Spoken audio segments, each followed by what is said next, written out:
Ladies and gentlemen, picture this. You're standing in a quiet French forest where 100 years ago, the guns finally fell silent. The air smells of damp earth and history. Nearby, a smoker face serves dishes unchanged since those fateful days.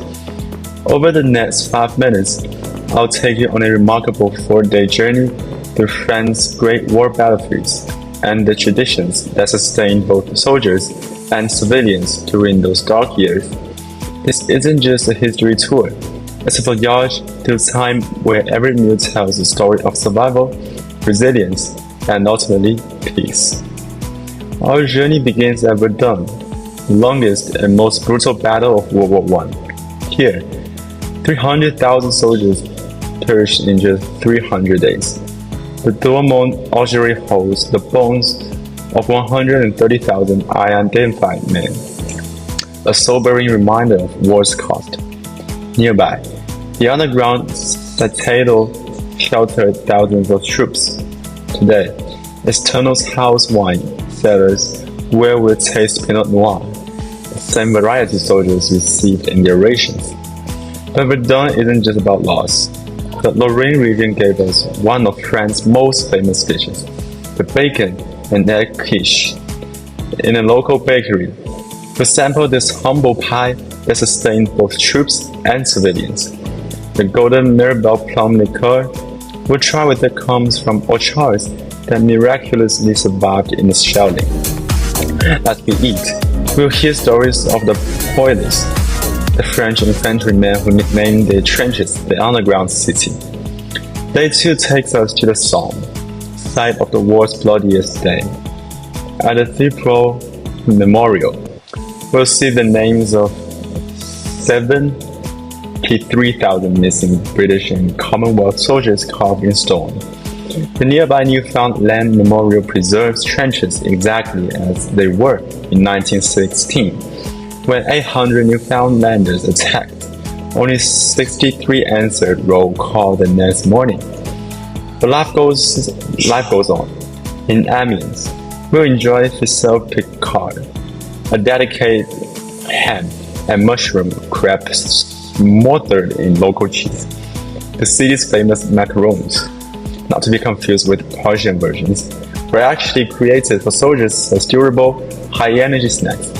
After lunch, we'll glide through the Somme's hauntingly beautiful wetlands on a traditional flat-bottomed boat. These waterways once carried munitions. Today they are home to beavers and rare birds. Our boatman will share how locals still find wartime relics in the reeds. Now I'll pass my mic to Kevin.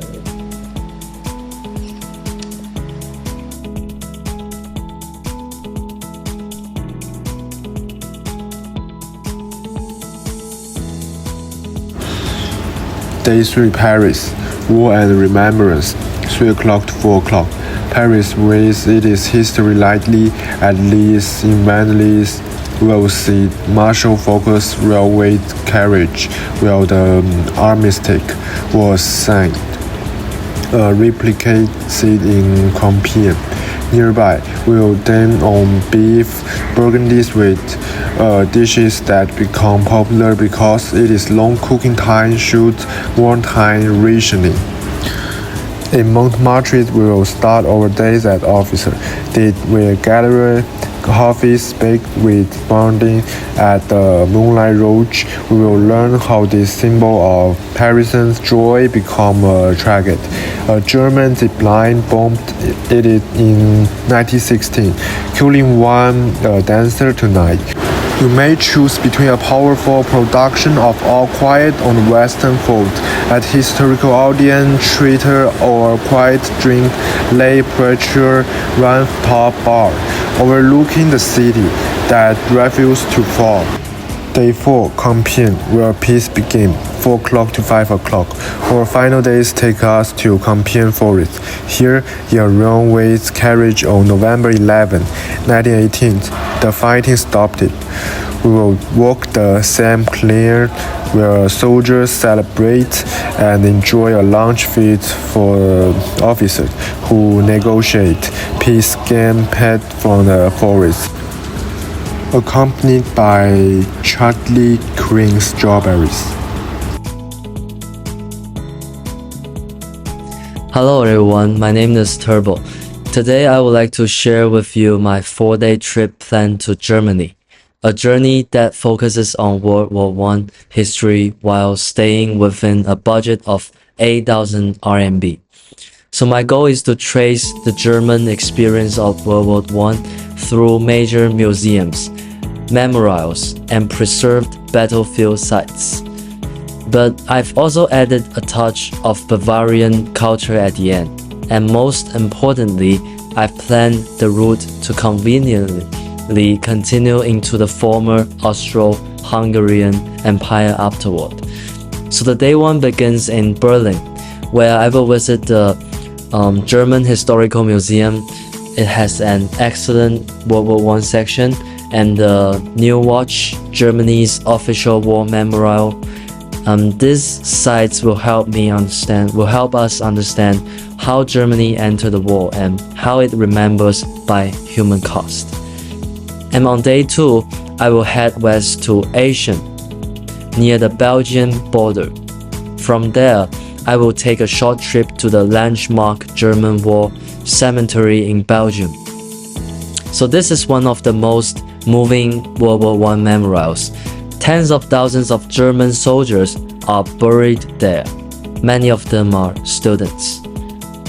So day 3 includes a visit to Cognac and possibly Mechelen or Ypres in Belgium, areas heavily affected by trench warfare. Then I will explore the NS Documentation Center in Cologne to learn about Germany's transition after the war. On day 4 brings us to Munich, where I will visit the Bavarian Army Museum in nearby. It has one of the best World War I collections in the country. Afterward, I will join a local sausage making workshop or beer tasting, a fun cultural way to wrap up the trip. But there's also a strategic reason I end in Munich. It's close to Austria and Hungary, both key parts of the former Austro-Hungarian Empire, Germany's main ally in World War I.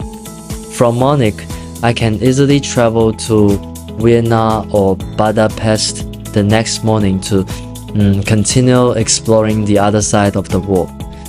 Throughout this trip, I will stay in budget hostels and use public trains, keeping the total cost under 18,000 RMB. So my goal is not just tourism, it's to walk through history and understand the causes and consequences of World War I and experience local culture in a meaningful way. So that's the end of my part. Thank you. So here is Martin, and now it's going to the Austria. So dear friends who love history, imagine standing at the foot of Alps and searching the place where the most elite mountain troops of the Austro-Hungarian Empire once fought. Our journey begins in Innsbruck, a fairy tale-like old town that was once the transfer heart of troops and supplies during the World War I.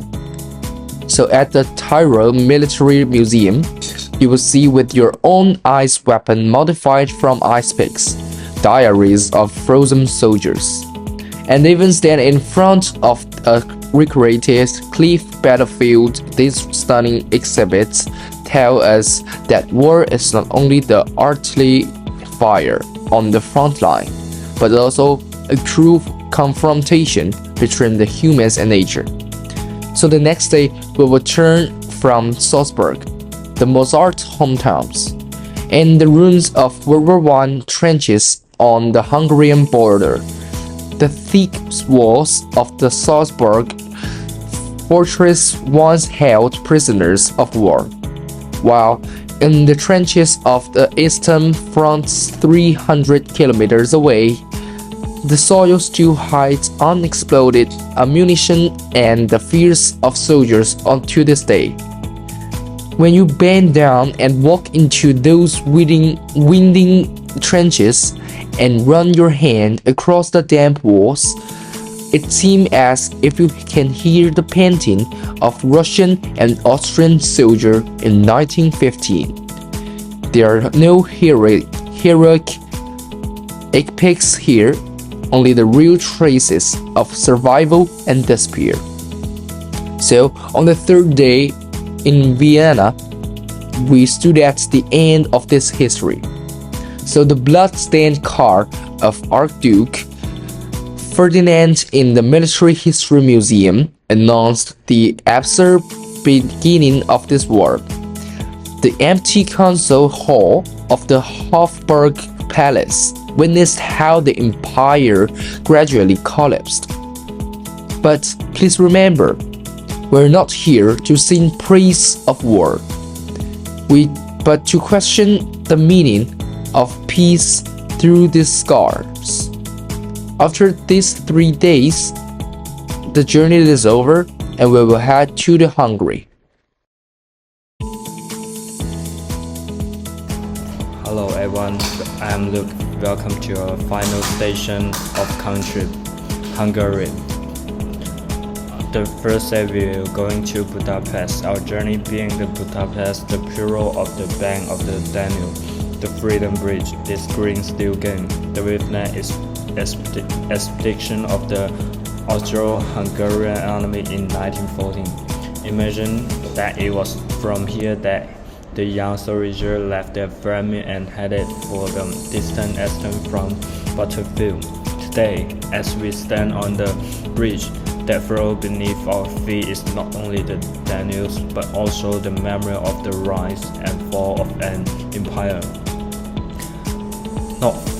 Not far on foot is the Military History Museum, which houses precisely cultural relics that changed the fate of Europe. You will see the first one is the sword and diary of official of the Austro-Hungarian Empire. The second one is the three-dimensional stamp table recreating the Battle of Galatia. The final one is medical device used by field doctor.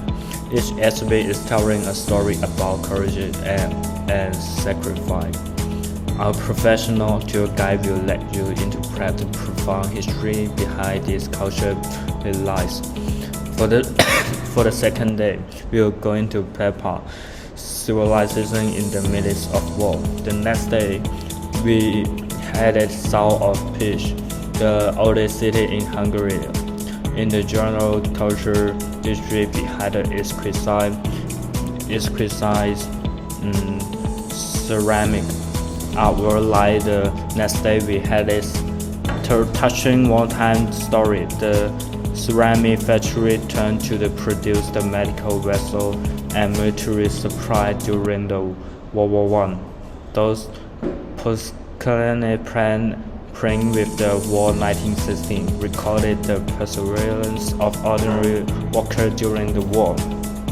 Then we will visit Page Cathedral, a 1,000-year temple that was transformed into a field hospital during the World War I. Standing in the nave of the church, sunlight filters through the stained glass, and you will see that the mark of the hospital beds that were placed on the ground back then are still preserved. In the underground tomb, under guidance of professional historians, we will lay flowers to pay tribute to the nameless soldier who rests here. The next day, we will return our home